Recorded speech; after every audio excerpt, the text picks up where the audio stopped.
अस्सलाम वालेकुम everyone, this is your Sana. So welcome back to my channel. तो अभी ये वही एपिसोड हम कंटिन्यू करते हैं पार्ट 2 में, क्योंकि हम वो बहुत ही बड़ा व्लॉग बन रहा था तो मुझे इसको पार्ट्स में डिवाइड करना पड़ा।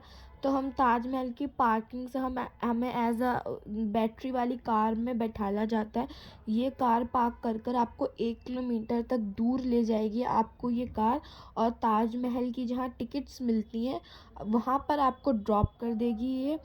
और इनका रेंट आई थिंक पर पर्सन 25 रुपीज़ होता है। तो कार्स होती है गवर्नमेंट एसोसिएशन के द्वारा हमें प्रोवाइड करवाई जाती हैं, गवर्नमेंट सर्विसेज के द्वारा। तो गाइस सनराइज़ हो चुका है। हमारे 5 बजे उठने के बाद भी कोई फ़ायदा नहीं हुआ है, रास्ते में ही सुबह हो गई है और हम कोई सुबह ताजमहल उठते हुए नहीं देख पाएंगे sadly, but it's okay fine, क्या ही कर सकते हैं, लेट हो गया। टिकट्स आ चुकी हैं, ताजमहल के टिकट्स हमने ले लिए हैं। टिकट काउंटर से हमने टिकट्स परचेज कर ली है और यहाँ पे हमें जो कार आती है उसने ड्रॉप कर दिया। अब यहाँ से पैदल चलते हैं। मार्केट बनी हुई है गाइस, ये देख सकते हो आप। ताजमहल के मतलब एंट्री पॉइंट ये है ताजमहल का, ये टनल से। मैं तो बहुत छोटी थी जब आई थी, तब तो ऐसा कुछ भी नहीं था, लेकिन अब यहाँ टनल से एंट्री स्टार्ट करवा दी गई है टनल के थ्रू।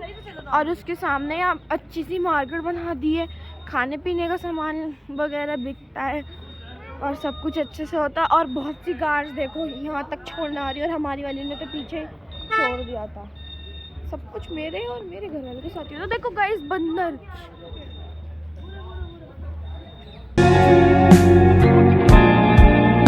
ये है एंट्री पॉइंट है, हम जहाँ पहुँच चुके हैं। यहाँ पे हमारी जो हमने टिकट्स लिए हैं वो स्कैन होंगी और हम चलेंगे उसके बाद अंदर उस टनल के थ्रू। देखो यहाँ टिकट स्कैन होंगी गाइस। ये टोकन है गाइस, ये है। घुस चुके हैं, एंट्री। अच्छा खासा दिन हो गया है, क्या ही अब देख बस। और टोकन ये रहा, वहाँ कैमरे बंद करवा दिए तो उन्होंने, तो कोई बात नहीं, हम दूसरी जगह शूट कर लेंगे। That's it guys. अब हम एंट्री करने जा रहे हैं। ये रहा एंट्री पॉइंट, वो टनल जो मैंने दिखाया था आपको। अब ये टनल आ गया है, हम यहाँ थे, अब यहाँ टनल में आ गए चेक इन का प्रोसेस कंप्लीट करके। और अब ये टनल डायरेक्ट अटैच्ड है ताजमहल से, तो चलिए देखते हैं।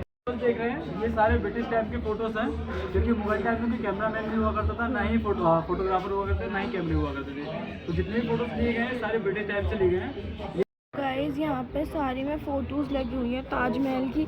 ब्लैक एंड वाइट से ब्रिटिश की दुनिया अब कलरफुल हो चुकी थी 1987 में, और देख सकते हैं। पब्लिक के लिए होता है वो बंद रहता है, केवल नमाज़ों के लिए खुला रहता है। इस तरीके से दिखाई देगा बिल्डिंग आपको। गाइस तो फाइनली ताजमहल में हम लोगों की एंट्री हो चुकी है, और एंट्री करते ही कुछ ऐसा व्यू आ रहा है, आप देख सकते हो। और अभी सिर्फ और सिर्फ 7 बजे और लोग इतने सारे आ गए। 6 बजे आना चाहती थी मैं, ताजमहल को देखना चाहती थी, पर क्या हो गया। और अभी 7 बजे गाइस, लिटरली मैं अपने बिस्तर पर सो रही होती हूँ अगर मैं अपने घर होती हूँ, और यहाँ इतनी पब्लिक क्यों आ गई मुझे समझ नहीं आ रहा। देखो ताजमहल दिख रहा है और उसकी गुम्बद पे ना काम चल रहा है अभी, और बाकी वो टूर वाले ने बताया, मुझे पता नहीं। और आप ये देख सकते हो कि ये एंट्री पॉइंट है। यहाँ पे 3 एंट्री गेट्स हैं, 3 एग्जिट गेट्स हैं, जहाँ से भी देखो ये सेम दिखता है, उनका कहना है। चलो आगे चल के देख के बताते हैं। ये ईस्ट गेट एग्जिट लिखा है, यानी 4 डायरेक्शन हो, 3 डायरेक्शन हो, तीनों में एग्जिट गेट।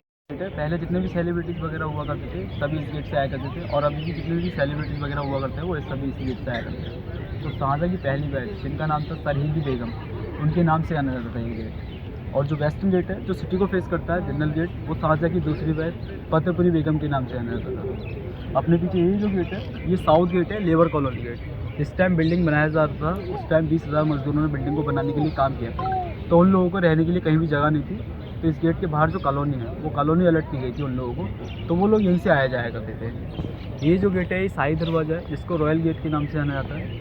इसका जो हाइट है बॉटम से लेके टॉप तक 105 फीट है, 105 फीट। ऊपर जो छोटे छोटे डॉम्स देख रहे हैं वो काउंट कर सकते हैं कितने हैं। आप लोग देख सकते हो अरेबिक में जो लिखा हुआ है कैलीग्राफी की, और ये जो स्टोन्स उन्होंने बताए थे रात में चमकते हैं मूनलाइट में। और ये एक यहाँ पे एक इल्यूजन है, जितना हम यहाँ से देख रहे हैं पास में है उतना वो पास नहीं है, जितना हम अंदर जाएंगे वो उतना दूर होता जाएगा। इल्यूजन होता है यहाँ से, ये इस तरीके से बनाया गया है कि आपको देखने में इल्यूजन हो। और आर्ट तो वाकई है ताजमहल, ये बात तो है, ऐसी उसे वर्ल्ड ऑफ वंडर में कंसीडर नहीं कर सकते हैं, कुछ तो है उसमें, तभी बोलते हैं कि that's really worlds of wonder. तो देखो गाइस कितना पास दिख रहा है ना, ये उतना पास नहीं है, ये करीब बता, और ये देखने में लग रही है कि यहाँ तक कि पास है। और गाइस ये दरवाज़ा देखो आप, कितना बड़ा है, हाथी वाती जाते होंगे ना दरवाजे से घुस घुस के शायद से। मतलब मुझे मुग़ल हिस्ट्री बहुत पसंद है, आई लव मुग़ल हिस्ट्री और मुग़लों के बारे में जानना, तो इसलिए हमने टूर गाइड हायर भी किया है इस बार। और ये देखो मैप बता रहा है यहाँ पे, ये मेन गेट है। यहाँ से कितना पास दिख रहा है ना, ये है ही नहीं इतना पास में। और ये देखो इल्यूजन, देखो यार गाइस 7 बजे भी यहाँ पे कितनी भीड़ हो रही है, और वहाँ पे देखो वहाँ तो नेक्स्ट लेवल क्राउड है। खैर हम लोग देखें नहीं आए, हम ताजमहल देखने आए, हम वो देखेंगे, उस पर फोकस करेंगे। देख लो आप लोग जिसने नहीं देखा, रियल में रियल ही है, और जो फ़ोटोज़ वीडियोज़ हैं वो फ़ोटोज़ वीडियोज़ ही हैं। और ये पढ़ रहे हैं हम उस टेक्स्ट पे, और ये देखो यहाँ पानी का वो दिखाते हैं ना, वो है यहाँ पे। स्कैम हो चुका है, मैं यहाँ अपनी लॉन्ग फ्रॉक उर्फ गाउन पहन के आई थी। आपने बाहर से देखा था ना, यहाँ से भी बना हुआ है, आप जहाँ से भी देखेंगे एक जैसे दिखेगा। फिलहाल आप ये ब्यूटीफुल व्यू कैप्चर कीजिए, स्कैम को छोड़िए, मेरे ज़िंदगी में ही स्कैम है तो मैं क्या ही बोलूँ, मेरी एक ज़िंदगी बस स्कैमों से भरी हुई है। इस ब्यूटीफुल व्यू को एंजॉय करते से भी है, गेम से गेट सेम दिखता है, सनराइज़ हो चुका है, सनराइज़ बहुत ब्यूटीफुल लग रहा है होते हुए। स्कैम बता देती हूँ क्या हुआ। स्कैम ये हुआ है कि मैं अपना लॉन्ग फ्रॉक बोल दो या गाउन बोल दो, क्योंकि मुझे एक रील बनानी थी जो मैंने बहुत सी देखी हैं जैसे, तो वो रील बनाने के लिए मैं ये पहन कर आई थी यहाँ पे। बट सैडली हुआ ये कि जो गाइड हायर किया उन्होंने बताया कि हम रील के लिए जो मेन शॉट होता है, जो क्योंकि इसमें बहुत ज़्यादा फ्लेयर है, तो वो फ्लेयर आप राउंड सर्कल घूमोगे तब आता है, तो वो फ्लेयर की वजह से मैंने इसको पहना। तो अब मुझे पता चलता है कि आप घूम ही नहीं सकते हो, मतलब ताजमहल के अंदर एज अ राउंड सर्कल लेकर आप वीडियो नहीं बना सकते हो, फ्लेयर लेना ही बना हो चुका है। I don't know why, but अब हम स्कैम में फंस चुके हैं। हो रहा है आप देख सकते हो, शूट हो रहा है जिससे मेरा कोई लेना देना नहीं है, तो मैं ताजमहल पे फोकस करती हूँ। ताजमहल शूट पॉइंट है, यहाँ पे सब लोग देख सकते हो, आप फ़ोटो शूट लेते हैं तो ये एक फ़ोटो शूट पॉइंट है, ठीक है। यहाँ से ताज का व्यू बहुत प्यारा आता है। इस लड़के को बैग में से माल निकाला है कि कुछ खाने को मिल जाए।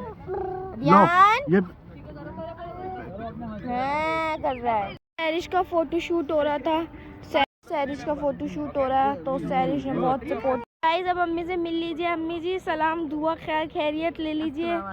वालेकुम अस्सलाम। तो आपको कैसा लगा? यहाँ आके मुझे बहुत अच्छा लगा। जब भी आप ताजमहल में आना तो सुबह सुबह आके देखना, आपको बहुत अच्छा महसूस होगा। अच्छा, आपको कैसा महसूस हो रहा है? हमें भी बहुत अच्छा लगा। आप हाँ सुबह सुबह घूमने आए ताजमहल, बहुत अच्छा लगा। अच्छा, बढ़िया फ़ोटो वोटो खिंच गए? बढ़िया फोटो भी हो गए, सब लोग एंजॉयमेंट कर रहे हैं। टूर गाइड वाले भाई भी अच्छे हैं, उन्होंने बहुत फ़ोटोज़ खींचे, अच्छा करके दिखाया, बहुत अच्छे हैं वो भी। और ये ताजमहल है। फाइनली ताजमहल के पास आ चुके हैं, और यहाँ पब्लिक देखो आप कितनी हो गई है। मैं तो यही देख रही हूँ, दुनिया में लोग इतनी जल्दी उठकर ताजमहल देखने कैसे आ सकते हैं? ऐसे आ सकते हैं जैसे मैं आ गई हूँ। तो खैर ऊपर के यहाँ से ना स्टेयर्स हैं, ये देखो पानी है, इतना ब्यूटीफुल है सच में, सच्ची में। ये पानी तो थोड़ा गंदा सा लग रहा है मुझे। और ये देखो यहाँ से स्टेयर्स पे जाकर ये पॉइंट है, तो ये है सेंटर पॉइंट ताजमहल का, जहाँ से बहुत ही लोग देखो कैसे कैसे फॉरेनर्स वगैरह सब आए हुए हैं।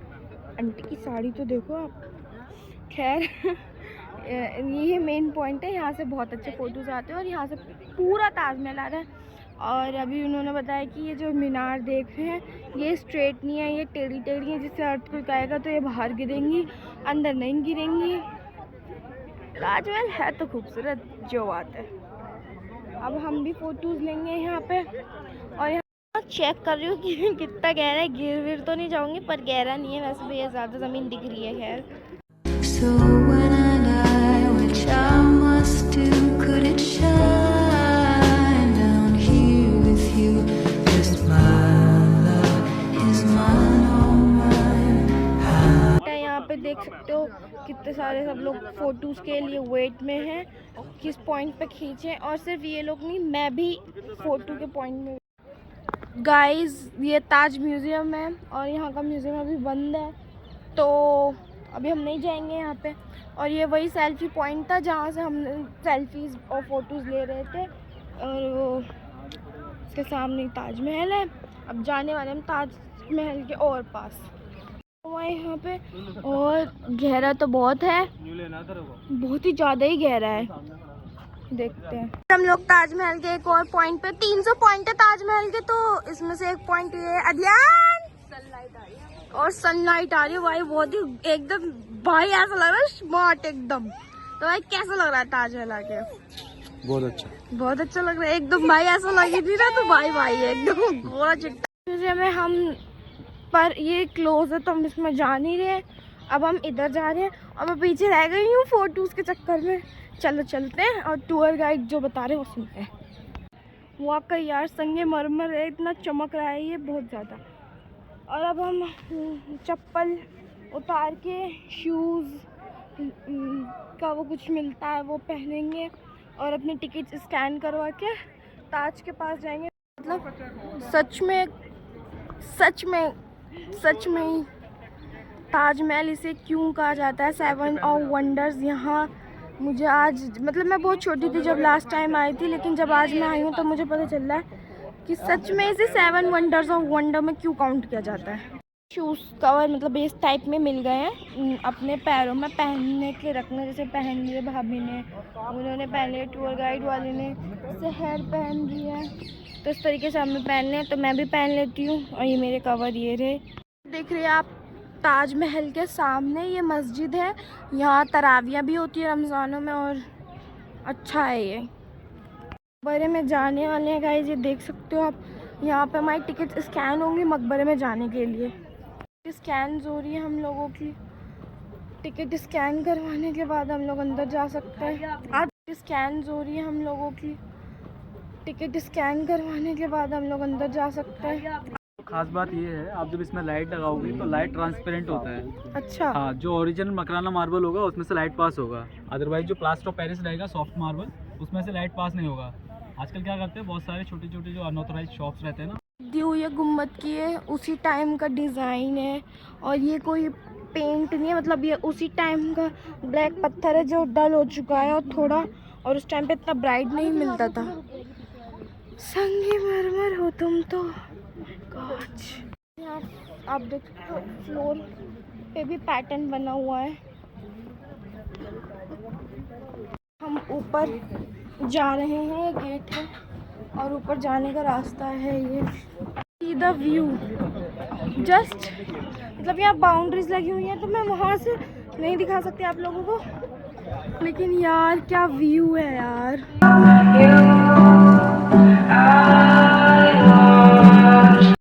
जो ताजमहल के सामने बनी हुई है ये वो मस्जिद है जो मैंने नीचे से दिखाई थी, अब ऊपर से दिखा रही हूँ।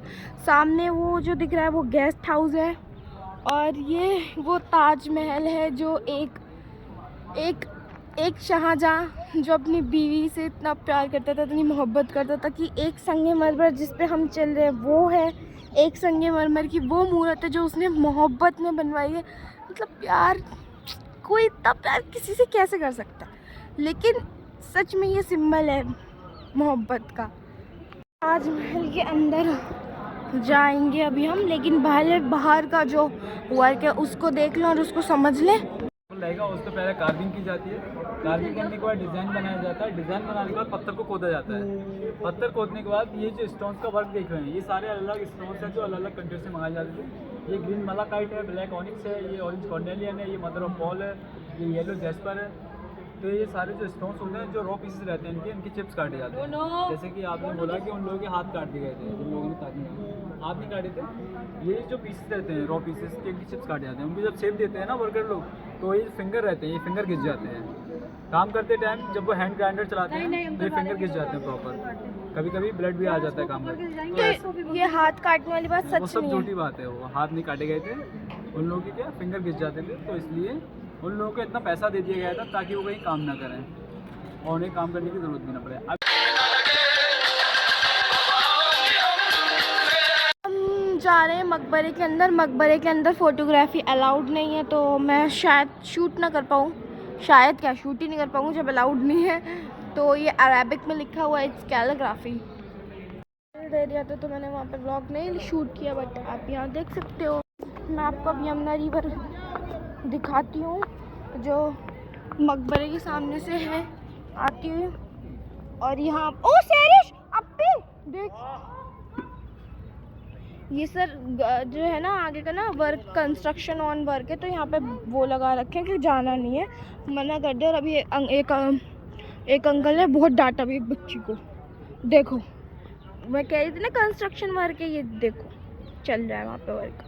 ये है यमुना रिवर, ताजमहल से जो दिल्ली में भी है और आगरा में भी बाहर आती है। और मैं वाली ना गुफा भी दिखाऊंगी आप लोगों को जो कनेक्टेड है दिल्ली रेड फोर्ट से आगरा के लिए, जो सेफ्टी के लिए राजाओं ने बनवाई थी। मुझे वो गुफा ज़रूर देखनी है।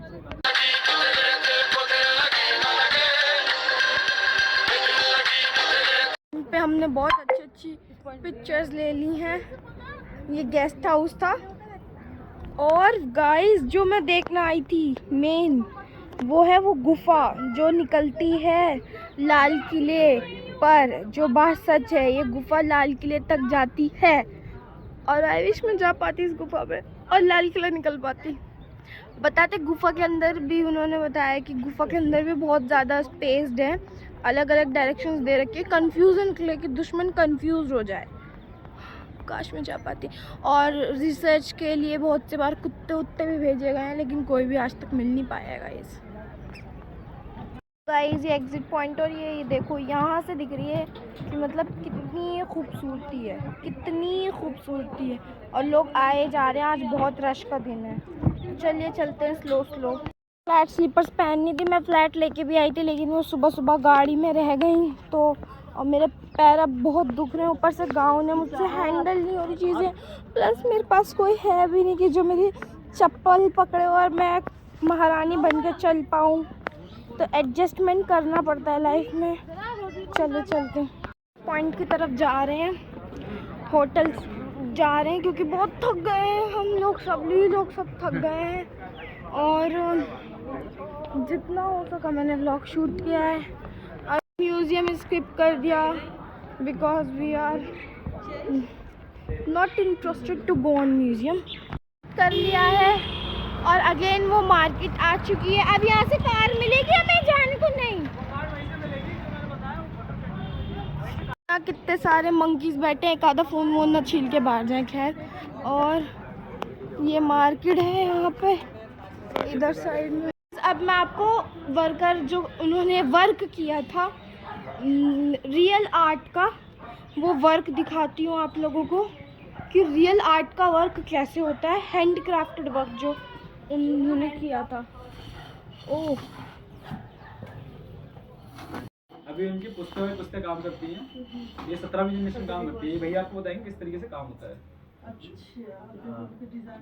तो जैसा ये आपको बता रहे ना गाइड साहब, ये 17th जनरेशन है जिन लोगों ने ताजमहल बनाया था। तब से ये आज भी इसी तरीके से पीढ़ी दर पीढ़ी काम करते ले आ रहे हैं। ये देखिए ताजमहल में आपको बताया होंगे गाइड साहब ने, पत्थर लगे हुए हैं, वो यही सारे जेम स्टोन्स हैं। ये देखिए सारे सेमी प्रेशियस स्टोन्स हैं जो ताजमहल में लगे हैं। सब ये देश विदेश से आते हैं। सबसे पहले जो स्टोन होते हैं वो देखिए ऐसे आते हैं नेचुरल। उसमें से स्लाइस काटते हैं पहले, तीर कमान जैसा होता है उसकी मदद से ऐसा स्लाइस निकालने के बाद इस व्हील के द्वारा छोटे छोटे पीस में शेप देते हैं। जैसे आप देख रहे हैं ना, अभी ये घुमा रहे हैं एक हाथ से, उसको रोटेट कर रहे हैं, शेप देके ऐसा फ्लावर बना रहे हैं अलग अलग पीस को मिला के। देखिए फ्लावर है ना, ये अलग अलग पीस को मिला के बनाया है। हाँ, ऐसे फ्लावर बनाने के बाद फिर उसको मार्बल के ऊपर डेकोरेट करते हैं, टेम्परेरी ग्लू से चिपकाते हैं उसको पहले, फिर उसकी आउटलाइन निकालते हैं। आउटलाइन निकालने के बाद फ्लावर को हटाते हैं, तो आउटलाइन जो होती है वो मार्बल के ऊपर आ जाती है। फिर उस आउटलाइन के अकॉर्डिंग मार्बल के अंदर ऐसे कैविटी बनाते हैं। देखिए हाथ ऐसे कैविटी बनाने के बाद जो फ्लावर था जिसकी आउटलाइन निकाली थी उसको उसी कैविटी के अंदर चिपका दिया जाता है। फिर उसकी पॉलिश करते हैं, तो ये कलर आप देख रहे हो ना, ये लाल वाला ये हट जाता है, मार्बल जो है सफेद हो जाता है, जैसा आप ताजमहल देख कर आए हैं। सब स्टोन उसके अंदर चिपक जाते हैं, देखिए उस तरीके से।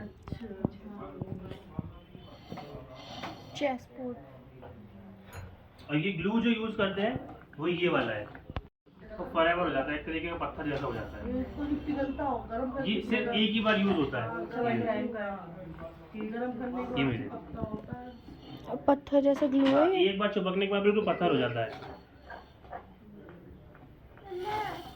और ये ग्लू वो है जैसे पेड़ों में से गोंद निकलता है ना, ट्री से जिसको बोलते हैं, उसमें चावल का आटा मिलाते हैं, शहद मिलाते हैं, बहुत सारी चीजें होती हैं, और उसकी क्वांटिटी कितनी होती है वो इनका सीक्रेट है, किसी को बताते नहीं है। वर्क चलता रहता है, ये यहाँ पर बनाते हैं, गवर्नमेंट इनको बहुत सपोर्ट करती है, इस तरीके से प्रोडक्ट्स बनाते हैं, यहाँ सेल होता है। आप जैसे लोग आते हैं कुछ एक यादगार सुविनर ले जाते हैं, तो इनका भी परिवार चलता रहता है। तो इसी तरीके से जैसे आपको गाइड साहब ने बताया ना, सारा वही वाला वर्क है जो ताजमहल में हुआ था। ये यहाँ पर सिर्फ 2 लोग बनाते हैं, छोटा सा डेमोन्स्ट्रेशन है कि हमारे पास इतना वर्क प्लेस नहीं है, यहाँ 2 लोग काम करते हैं, वरना यहाँ से दूर जो इनका बड़ा एरिया है जहाँ पर इसी तरीके के 100 परिवार काम करते हैं अपने यहाँ पर। इसी तरीके से उनकी जीवन शैली चलती रहती है। और एक पत्थर है ताजमहल के अंदर जो चमकता है लाल वाला, उसको कॉर्नेलियन बोलते हैं, वो ये है, ये वाला। ये बहुत फेमस है क्योंकि ये ग्लो करता है, इसकी स्पेशलिटी ये है। अच्छा। और किस तरीके से चमकता है, बनने के बाद चीजें दिखती कैसी है, वो आपको अंदर देखने को मिलेंगी। यहाँ पर आप लोगों को कोई सवाल हो तो आप पूछ सकते हैं।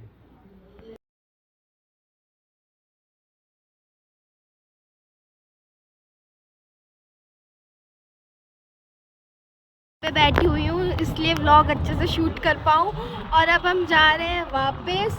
ये कार हमें कार पार्किंग पर ड्रॉप कर देगी, और ये मार्केट है इस हाथ पे आप देख सकते हो, और ये हमें कार पार्किंग पर ड्रॉप कर देगी, और वहाँ से उसके बाद हम अपनी कार लेंगे और चल देंगे ताजमहल में। और ये गाड़ी का एक्सपीरियंस कैसा लगा आपको? अच्छी लगी? मज़ा आ गया भाई आपको? मैं इधर टूर गाइड हूँ, ईस्ट गेट पार्किंग में मिलूंगा मैं आपको। अगर कभी भी मेरे से कांटेक्ट करना हो तो 8859713255 मेरा नंबर है, कॉल करिए, आपको अच्छे से विजिट कराएंगे और मज़ा लीजिए अपने साथ में ताजमहल के। भाई की बहुत अच्छी सर्विसेज है। भाई अगर आप हायर करोगे तो सिर्फ टूर गाइड नहीं देंगे, एक फोटोग्राफर भी मिलेगा आपको, क्योंकि हमारी सारी क्लिक्स भाई ने की हैं। थैंक यू सो मच भाई, बहुत अच्छा एक्सपीरियंस था आपके लिए, thank you so much. Guys हम लोग होटल पे वापस आ चुके हैं, ताजमहल घूम के हमने सोचा था हम यहाँ कैफ़े रेस्टोरेंट में कुछ खा लेंगे, लेकिन ये क्लोज़ है तो यहाँ नहीं खा सकते हैं। चलिए तो अपने होटल में चल के आराम करेंगे। गाइस मेरी अम्मी के छाले पड़ गए थे, तो मैंने अपनी जन्नत की चप्पल लेके आई हूँ अपनी गाड़ी से निकाल कर। अब उनकी चप्पल रख लेंगे वापस थैले में, फिर उसको फिर गाड़ी में रख देंगे, क्योंकि हमारी अम्मी अब कंफर्टेबली चप्पल बदल चुकी है। चेकआउट हो गया, चलो कार साफ़ कर रहे हैं और हम रिसेप्शन एरिया पे बैठे हुए हैं, वेट कर रहे हैं। और अपने भाई की कंपनी का एनर्जी जूस पी रहे हैं। एप्पल फ्लेवर इसका बिल्कुल अच्छा नहीं था, बट लेमन फ्लेवर अच्छा है। एप्पल तो मुझसे पिया नहीं जाता था, बट मैं लेमन फ्लेवर पी लेती हूँ। भाई की कंपनी है, बहुत अच्छा है ये। अब बिस्मिल्लाह गाइस, तो अब हम सफ़र शुरू कर रहे हैं दिल्ली के वापसी का। हम निकल चुके हैं, हमारे होटल यहाँ पे था, अब वहाँ से निकल चुके हैं। और कितने बज रहे हैं? 12 बज रहे हैं। हमने अपना सफ़र शुरू कर दिया है दिल्ली के लिए। जैसा भी जो भी रास्ते में होगा, जो खाएंगे पियेंगे, क्योंकि हमने कुछ सुबह से खाया नहीं है, पियेंगे कब तक दिल्ली पहुंचने कब तक नहीं, सब आपको अपडेट दी जाएगी। सफ़र की बहुत सारी दुआएं हैं जो हमें आती थी, हमने वो पढ़ ली। अब हम गूगल से निकली हुई दुआ पढ़ने जा रहे हैं, वो पढ़ते हैं। सुबहानल्लाहिल्लज़ी सुबहानल्लाहिल्लज़ी सखरा लना हाज़ा वमा कुन्ना लहू मुकरिनीना व इन्ना इलैहि रब्बना लमुन ग़ालिबूना। या अल्लाह सबको सफर आसान करे। या अल्लाह सफ़र आसान करे, साथ खैरियत से हम पहुंच जाएं। साथ में आप आयतल कुर्सी और कुल वगैरह पढ़ सकते हैं जो आपको लगे। तो सफ़र की दुआ कर ली हमने पूरी, तो चलें शुरू करते हैं सफ़र। बिस्मिल्लाह। बिल्कुल भी एनर्जी नहीं है, मैं पी रही हूँ, भाई पी रहे हैं। भाई अंदर गए हैं शॉप में अम्मी के साथ पेठा लेने के लिए, और उन्होंने मेरे लिए भी एक लिया है और खुद भी एक पी रहे हैं। और मेरी अम्मी को ये खांसी का सिरप लगता है, लेकिन सच में गाइस बिल्कुल 0% एनर्जी है, क्या करूँ। देखो यहाँ पे पेठा लेने के लिए फॉरेनर भी आ रहे हैं, धूप वाले, जिससे धूप ना आए हम लोगों को। शर्ट दिख रही है, सरिश नहीं हटाओ। अम्मी है वहाँ से आ चुके रुद्र शिवा के ढाबे पे, मामा यादव के यहाँ पे। आ जाओ। लास्ट टाइम भी हम लोग यहाँ आए थे, पापा के साथ आई थी मैं यहाँ लास्ट टाइम। आज मैं भाई के साथ आई हूँ। तो बैठे हैं, तो यहाँ पे इधर साइड वॉशरूम वगैरह है, और ये पूरा आउटलेट मॉल क्रिएट कर रखा है इन लोगों ने यहाँ पे। आउटफिट यू कैन सी, थोड़ी लाइटिंग कम है बट ठीक है, काम चलाया जा सकता है। पूरी एक मार्केट क्रिएट कर रखी है for visiting, for eating purpose, for everything. And यहाँ दोपहर के खाने का टाइम है और बहुत ज़्यादा ही रश हो रहा है, और हम जा रहे हैं डाइनिंग एरिया में सीट देखने के लिए, क्योंकि एक्सट्रीम रश हो रहा है यहाँ पे। ये टेबल क्लीन हो रही है, मैं देखती हूँ यहाँ पे। तो भाई गाइस मुझे तो सुखदेव वाला हाल लग रहा है, यहाँ पे सीटिंग मिल नहीं रही है। 5 लोग हैं और अंदर और बाहर दोनों तरफ रश इतना है कि बस क्या ही बोला जाए। या तो हम टुकड़ों में बैठे हैं, कहीं तब एडजस्टमेंट हो पाएगा। हम लोग ढाबा के अंदर वाले पोर्शन में स्पेस मिल गया है। हमारा ऑर्डर भी दे दिया, पनीर पराठे, और अम्मी को मेरी थाली पसंद है तो उनके लिए थाली, चाय, नान, सब्ज़ी, जो जो हमें पसंद था हमने सब ऑर्डर कर दिया है, और सब कुछ हो चुका है, डन डनाडन डन। ये इनका इंटीरियर आप देख सकते हो। थाली आ चुकी है, इसमें पापड़, नान, रायता, सलाद सब कुछ है। तो चलिए, लगाया पनीर पराठा, रायता, चटनी, चाय। और ये तो इतना बेकार है ना, ये ड्राई पनीर तो बिल्कुल मत मंगवाना। भाई ने अपनी ज़िद में मंगवा लिया, बट बिल्कुल अच्छा नहीं है, और रबड़ जैसा पनीर है। पनीर का पराठा बेकार है, लेकिन मैंने तो खा लिया, इन लोगों ने भी खा लिया। खाना खा लिया है और अब हम निकल रहे हैं घर के लिए। और अच्छा एक्सपीरियंस था, बट यहाँ का वो एक क्या ड्राई चिल्ली पनीर मुझे बिल्कुल अच्छा नहीं लगा, आज अच्छा नहीं था। तो चलिए घर की तरफ चलते हैं, कंटिन्यू करते हैं अपनी जर्नी। मामा यादव के पराठे बहुत अच्छे होते हैं, आलू प्याज का पराठा बहुत टेस्टी था, पनीर का भी टेस्टी था। और हम पार्किंग में हैं फ़िलहाल के लिए। बारिश के लिए चाउमीन आई है गाइस। अब अजान ये कर रहे हैं कि मम्मा मुझे खिलाओ, मम्मा मुझे खिलाओ। इसमें से भाई हप्पा मार चुके हैं पहले ही। हप्पा नहीं मारा मैंने, टेस्ट करी मैंने, सही है, वरना फेंक देता मैं तो हैंड टू हैंड।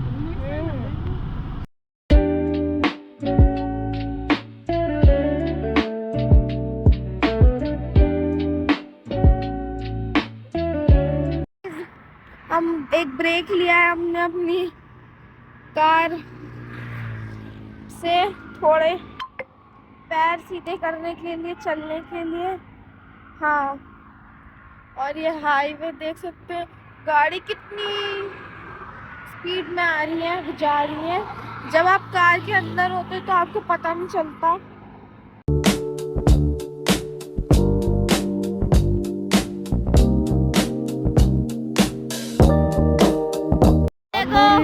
देखो, ये देखो कैसे कर रहा है ये लड़का।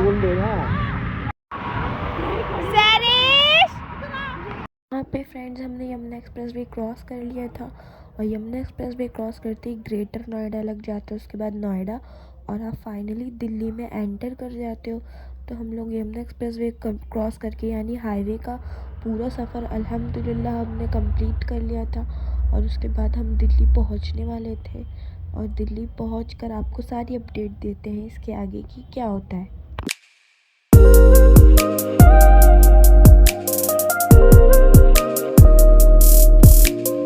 गाइस हम लोग पहुंच रुके हैं रोल्स एंड रोल पे मोमो लेने के लिए, रोल्स लेने के लिए, बर्गर लेने के लिए, क्योंकि आज हमारा खाने का यही मूड था। तो हमने कहा रास्ते से ले तो वो चलते हैं जाफराबाद से। तो अभी हम जाफराबाद रुके हुए और उसके बाद अप्पा को ड्रॉप करके हम घर चलेंगे। अप्पा को उसकी लोकेशन पर ड्रॉप कर दिया मौजपुर विजय पार्क कबीर नगर में। तो अदियान, ये रहा Adiyan, not interested in vlogs for now and चलिए अब अपनी घर की तरफ। अपनी घर की मंजिल हमें बुला रही है। भाई भी बहुत थक चुके हैं बिकॉज ऐसा हुआ था कि हम यहाँ से पूरी रात ड्राइव करके गए, 10-11 बजे तक होटल पहुँचे और 3 बजे तक जागे। सुबह 5 बजे उठ गए, ड्राइव की, ताजमहल घूमे, फिर होटल आए, फिर चेकआउट किया, फिर ड्राइव करके दिल्ली आना। तो बैक टू बैक नींद भी नहीं मिली एक इंसान को और अकेला ड्राइव करने वाले भाई थे। तो अभी हम लोग हैं मौजपुर में, तो बस घर पहुंचने वाले हैं, घर आ चुके हैं। खाना हमने रोल्स एंड रोल्स का लिया था और आ रहा है, हमने ये लिया है। फाइनली अल्लाह का बहुत शुक्र है, अल्हम्दुलिल्लाह अल्हम्दुलिल्लाह हम लोग घर आ गए और यहाँ चल रहा है हमारा Tarak Mehta ka Ooltah Chashmah. Thank you so much for watching this vlog. अल्लाह हाफिज़। प्लीज़ लाइक कीजिएगा अगर आपको ये व्लॉग पसंद आया और सब्सक्राइब कीजिएगा फॉर मोर वीडियोज़। अल्लाह हाफिज़।